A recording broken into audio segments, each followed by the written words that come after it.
Donc, chers frères et sœurs, nous savons aujourd'hui qu'il ne nous reste plus que quelques jours avant que les lumières du mois du Ramadan ne nous envahissent par le bonheur qu'il nous ramène. Ce mois béni, le mois du jeûne, le mois du Coran, le mois de la prière nocturne, le mois du pardon, le mois de la repentance, le mois du commerce avec Allah tabaraka wa ta'ala.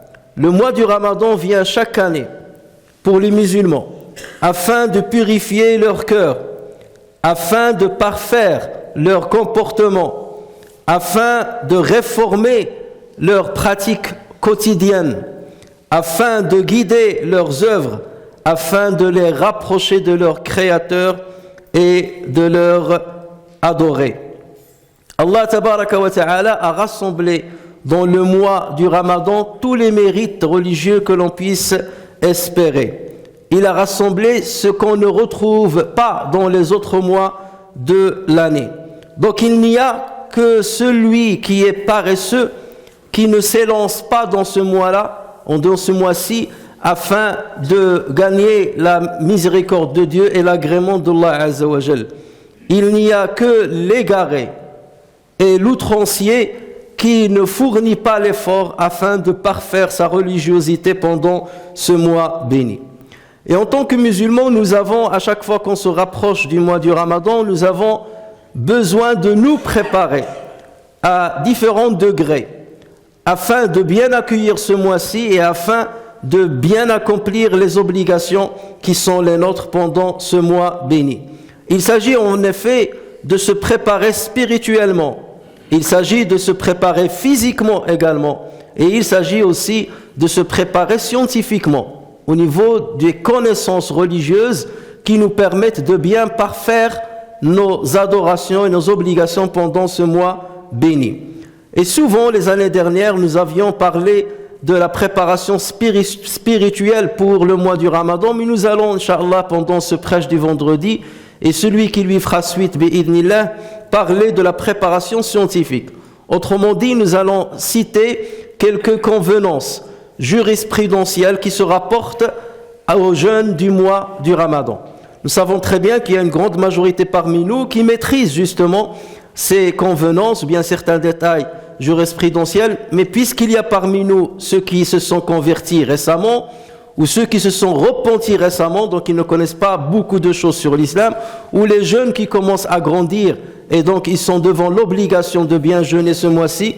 Donc voilà pourquoi nous nous voyons obligés quelque part de rappeler quelques convenances jurisprudentielles, un ensemble de convenances jurisprudentielles sans rentrer trop dans le détail, afin justement de lever toute ambiguïté ou toute méconnaissance de certaines de ces détails jurisprudentiels. Et on va le faire sous forme de questions et de réponses, puisque une des meilleures manières d'apprendre, c'est de poser la question. Et sur ceci, nos savants disent, la bonne question représente la moitié de la connaissance. Commençons déjà par ce qu'est la définition du jeûne, de siyam. C'est quoi la définition de as-siyam? Deux définitions se présentent. Une définition étymologique, parce qu'il faut toujours revenir à la source du mot choisi par l'islam, à la source arabe du mot choisi par l'islam, et ensuite voir quelle est sa signification au niveau de la terminologie religieuse. Donc étymologiquement parlant, as-siyam, ça veut dire l'abstention. Et c'est pour cela que Allah Azza wa Jalla dans le Coran nous a rapporté ce qu'il a dit à Maryam alayhi salam. Il lui a dit, dis-leur, inni nazartu lirrahmani sawma. J'ai voué au tout miséricordieux un jeûne. De quel jeûne s'agit-il? Tout de suite l'explication est venue. Falan ukallima al-yawma insiya. Je ne parlerai donc aujourd'hui à aucun être humain.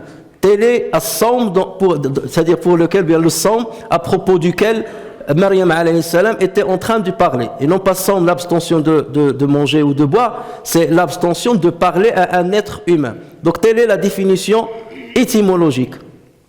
Maintenant, concernant la terminologie religieuse, l'islam a pris ce mot-là de chez les Arabes et il lui a donné une connotation religieuse qui désormais devient la définition la plus connue chez les musulmans. As-sawm, donc c'est quoi? C'est le fait d'adorer Allah Azza wa Jal en s'abstenant. Et chaque mot est bien placé parce que chaque mot a une connotation importante à comprendre. Donc lorsqu'on dit at-ta'abbudu lillah, c'est le fait d'adorer Dieu avec ce qui va suivre. D'adorer Dieu, ça veut dire je ne le fais pas en tant qu'un régime alimentaire, en tant qu'un régime pour trouver une bonne santé. Mon objectif lorsque je l'accomplis, c'est d'adorer Allah Azza wa Jal, c'est de me soumettre à l'ordre de Allah Tabaraka wa Ta'ala. Et donc à partir de là, la niya est intégrée dans la définition. Donc c'est le fait d'adorer Allah Azza wa Jal en s'abstenant de toute nourriture, de toute boisson et de tout ce qui peut rompre le jeûne. De tout ce qui peut rompre le jeûne depuis le lever de l'aube jusqu'au coucher du soleil. Et parmi les choses qui peuvent rompre le jeûne, il y a les rapports sexuels et il y a les moyens sexuels ou les pratiques sexuelles qui provoquent la sortie du sperme. Il y a le vomissement volontaire, quelqu'un qui va vomir volontairement. Il y a le fait de fumer des cigarettes ou de fumer du narguilé ou de fumer toute autre chose et tout ce qui ressemble à ceci. Donc vous voyez bien que chaque terme a été bien choisi par nos savants afin de montrer tous les détails possibles. Parce que si on dit tout simple, si on est trop simpliste et on dit c'est l'abstention de boire, de manger et d'avoir toute pratique sexuelle, donc là, bien entendu, on oublie tout ce qui se rapporte au fait de fumer. Et si on ne parle pas exactement de quelle pratique sexuelle il s'agit, donc les pratiques sexuelles, qu'il s'agisse de rapports sexuels ou bien d'une pratique qui cause la sortie du sperme, aussi bien chez l'homme que chez la femme. Donc, chers frères, la deuxième question que l'on peut poser, c'est quel est le décret relatif au jeûne du mois du Ramadan. En islam, il y a 5 décrets, il n'y a pas un 6e. Il y a ce qui est obligatoire, ce qui est interdit, ce qui est conseillé, ce qui est déconseillé et ce qui est permis. Donc vous voyez qu'il n'y a pas un sixième décret. Par exemple, bid'a ne rentre pas là-dedans. Bid'a n'est pas un décret religieux. Donc tu dis une bid'a, est-ce que c'est une bid'a interdite, est-ce que c'est une bid'a déconseillée, est-ce qu'elle est conseillée, est-ce qu'elle est obligatoire, est-ce qu'elle est autorisée. D'accord? Mais on ne parle que de ces 5 décrets. Et il y a unanimité des savants sur ce point-là. Donc le jeûne du mois du Ramadan est une obligation. C'est même un pilier de l'islam. Qu'Allah Azza wa Jal a rendu obligatoire, qu'Allah Azza wa Jal a instauré pour tout musulman. Et lorsqu'on dit musulman, qu'il soit un homme ou une femme, pour tout musulman qui est pubère, donc ça c'est la première condition, qui est pubère, qui raisonne, c'est-à-dire qui n'a pas perdu la raison, qui raisonne, qui est capable de jeûner, et qui est résident, ça veut dire qu'il n'est pas en voyage. Donc avec ces quatre précisions, sort de ces précisions qui, donc il sort l'enfant, c'est pas une obligation pour lui parce qu'on a dit qu'il faut qu'il soit pubère, donc l'enfant sort de la définition. Lorsqu'on dit qu'il faut qu'il raisonne, ça veut dire toute personne qui ne raisonne pas ou ne raisonne plus, donc il sort de la définition. Lorsqu'on dit qu'il est qadir, s'il est capable, donc pour toute personne qui est dans l'incapacité physique cette fois-ci, de jeûner, il sort de la définition. Et lorsqu'il dit qu'il est résident, ça veut dire toute personne qui est en voyage, elle sort de cette définition. Le jeûne n'est pas une obligation pour lui. On va voir ce que le décret qui va être inhérent à ce cas de figure. Donc à partir de là, la question se pose, quel sera alors l'état de ces 4 personnes qui sortent de la définition? Commençons déjà par l'enfant. L'enfant qui n'a pas atteint l'âge de puberté ou bien la puberté elle-même, parce qu'il faut distinguer entre la puberté et l'âge de puberté. Et la puberté diffère d'une personne à une autre et elle a des signes qui s'imputent à l'homme, les signes qui s'imputent à la fille. Et si jamais ces signes n'apparaissent pas, donc il y a un âge limite à partir duquel on considère qu'on est rentré dans la puberté, mais on reviendra à ça, Inch'Allah, la prochaine fois. Donc l'enfant, il sort de cette définition, donc le jeûne n'est pas une obligation pour lui. Néanmoins, il est conseillé pour les enfants, à partir de l'âge de 7 ans, de commencer à jeûner quelques jours. Et dans ce cas-là, on enjoint leurs parents ou ceux qui ont la responsabilité sur eux de les encourager à jeûner. Lorsqu'on dit dans les définitions, il y a amouruhu, c'est-à-dire il lui ordonne, on ne parle pas de l'ordonner, ça veut dire le brusquer ou le forcer. Non, lorsqu'on dit il faut l'encourager, utiliser tous les moyens, les bons moyens pour lui faire aimer le jeûne afin qu'il s'entraîne alors qu'il est jeune. Et au niveau scientifique, il n'y a aucun problème au niveau de la santé de l'enfant s'il jeûne. Sur ce point-là, il n'y a aucun problème. Et là, on parle avec science et non pas seulement avec passion. Deuxième cas de figure, on a dit, c'est celui qui ne raisonne pas. Et dans ce cas de figure, les personnes qui ont un handicap mental, qui ne discernent pas, donc ils ne sont pas du tout obligés de jeûner, même s'ils sont adultes. Même s'ils sont adultes. Ils ne sont pas concernés par le jeûne. Et ils ne sont pas concernés par la récupération du jeûne. Et ils ne sont même pas concernés par la compensation. Parce qu'ils ne sont pas mukallafin, ils ne sont pas responsables aux yeux de la religion musulmane. Ils ne sont pas concernés, donc ils sont comme des petits enfants. Dans cette catégorie rentrent aussi les personnes qui sont rentrées dans un coma. Si le coma arrive avant le fajr, donc dans ce cas, la personne ne jeûne pas. Pourquoi ? Parce qu'il faut déjà avoir l'intention de jeûner avant l'entrée de l'Fajr. Donc s'il rentre dans le coma avant le Fajr, donc le jeûne il est caduc, le jeûne de la journée il est caduc. Et il n'est pas obligé de jeûner. Et il récupérera bien entendu s'il s'agit d'un coma qui va durer un jour ou quelques heures. Si par exemple une personne tombe dans le coma en pleine journée, c'est-à-dire il a commencé son jeûne, il est tombé dans le coma en pleine journée et le coma a duré 1 heure, 2, 3 heures, et on n'était pas obligé de lui donner une alimentation, le glucose ou quelque chose comme ça, on n'était pas obligé de le faire médicalement parlant, et qu'il s'est réveillé en pleine journée, donc son jeûne est valide. Et dans ce cas, il continue de jeûner, tant qu'il n'a pas besoin de médicaments, et qu'il va boire, autant qu'il n'a pas besoin d'une injection de glucose, d'un aliment. Donc dans ce cas, le problème ne se pose pas.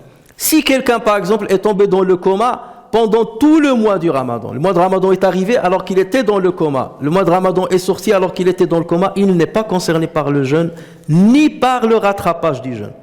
Même lorsqu'il se réveille de son coma, il n'est pas obligé de rattraper le mois qui est perdu. Et quelques savants disent, il est conseillé pour lui seulement, ce n'est pas une obligation, conseillé pour lui de rattraper le mois perdu.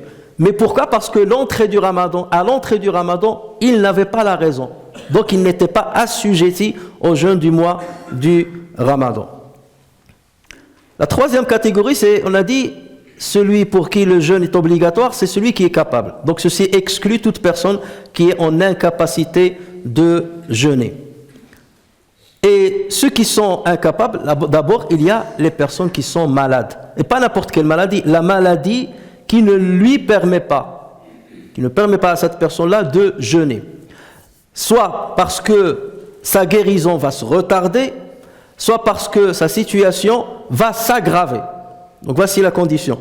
Si le jeûne va aggraver sa situation, il n'est pas obligé de jeûner. Si sa guérison va se retarder, il n'est pas obligé non plus de jeûner.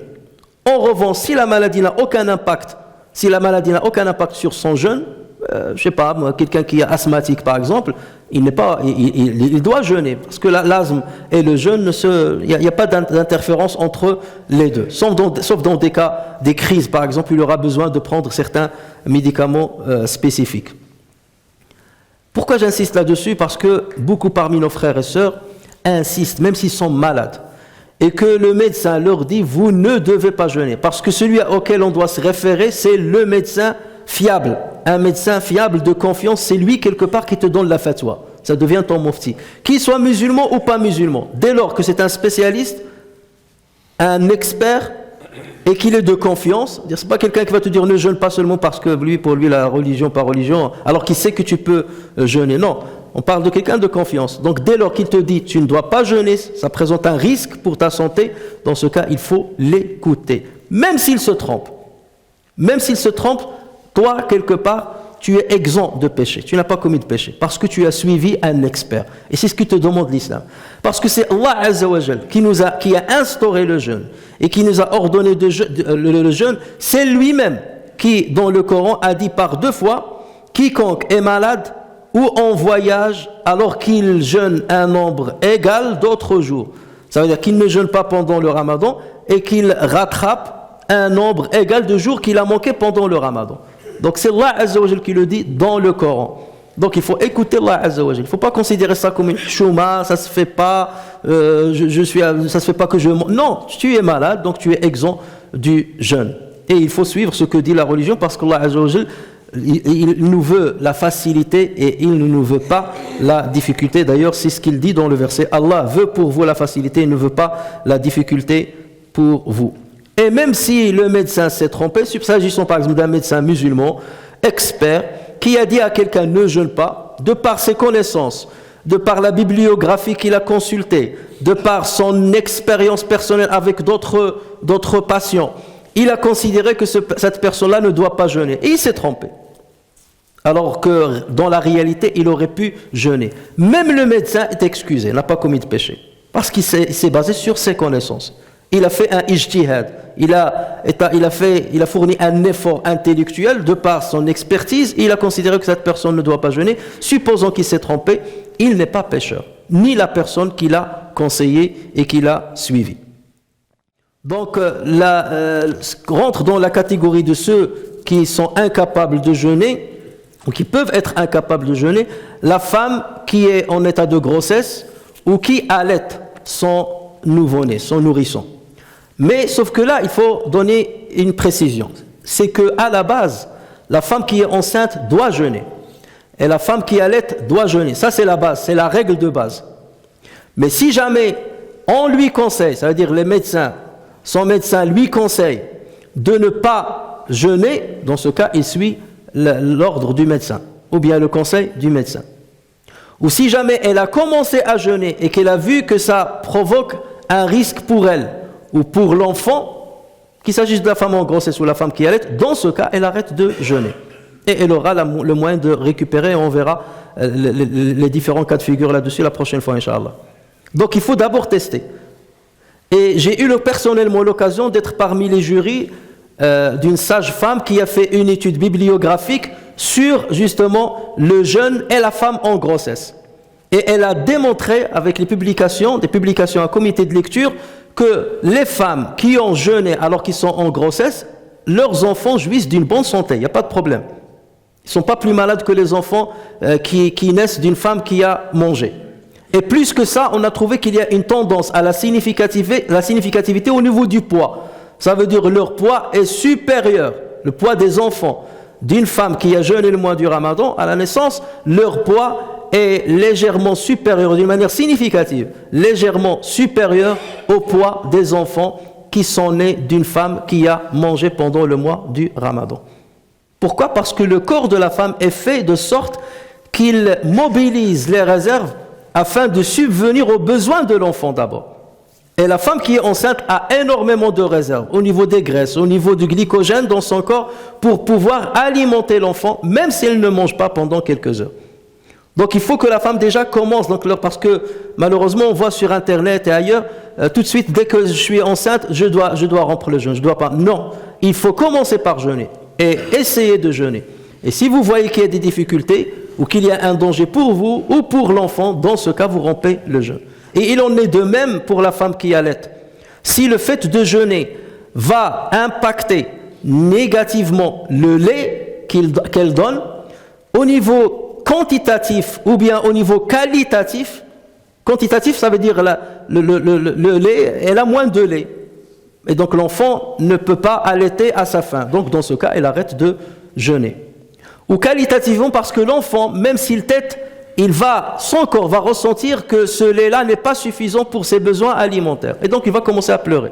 Donc, lorsque la femme remarque que l'enfant, depuis qu'elle a commencé à jeûner, a commencé à pleurer d'une manière anormale, donc là, elle peut soupçonner le fait que son lait est qualitativement mauvais à cause du jeûne. Et dans ce cas-là, elle peut rompre le jeûne. Donc, il faut commencer par jeûner et ensuite voir quelle va être l'issue avant de décider de s'arrêter de jeûner.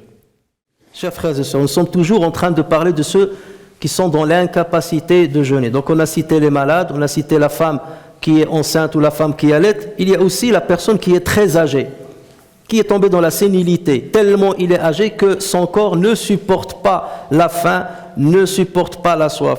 Ce genre de personnes, ils peuvent rompre le jeûne. Et après, ils donneront une compensation, on en parlera une autre fois. Et là aussi, il ne faut pas être obstiné, de dire non, je dois jeûner. Le médecin a vu ton état de santé, il dit ton corps ne peut pas supporter le jeûne. Donc dans ce cas, il faut écouter le conseil du médecin. Et d'ailleurs, l'imam al-Bukhari et d'autres narrateurs rapportent sur, et je corrige parce que tout à l'heure j'ai dit peut-être Muslim, c'est que le Bukhari et d'autres narrateurs ont rapporté sur Ibn Abbas radiyallahu anhuma son commentaire sur le verset dans lequel Allah Azza wa Jalla dit wa 'ala alladhina yutiqunahu fidyatun ta'amu miskin ou fidyatu ta'ami masakin hasab al-qira'at. Mais pour ceux qui ne pourraient le supporter qu'avec grande difficulté, il y a une compensation, nourrir un pauvre. Il y a une compensation. Qu'a dit Abdullah ibn Abbas lorsqu'il a lu ce verset-là? Il a dit ce verset, ou bien cette partie du verset, n'est pas abrogée. Le verset dans lequel est venue cette phrase-là a été abrogé par le verset qui est venu juste après. Il y a le verset, si je me rappelle bien, 184 de Surat al-Baqarah et ensuite le verset 185. Le dernier a abrogé le 184. Mais cette phrase-là n'a pas été abrogée.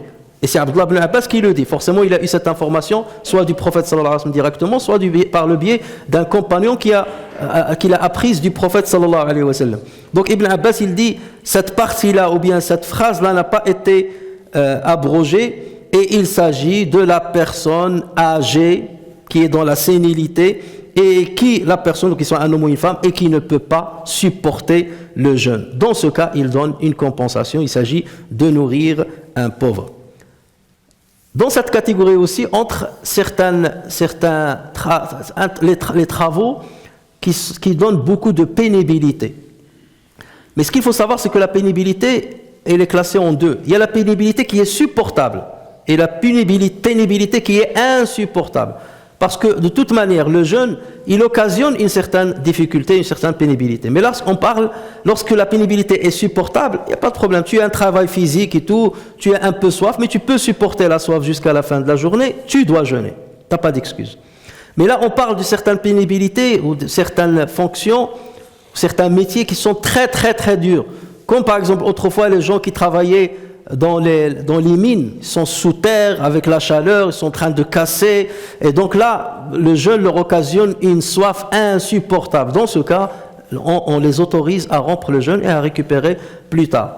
Le cas de quelqu'un qui travaille à côté d'un four à haute température, dans les usines ou bien les fours dans les boulangeries, et on est en plein été et il ne peut pas supporter la soif. Insupportable, on parle vraiment d'insupportable.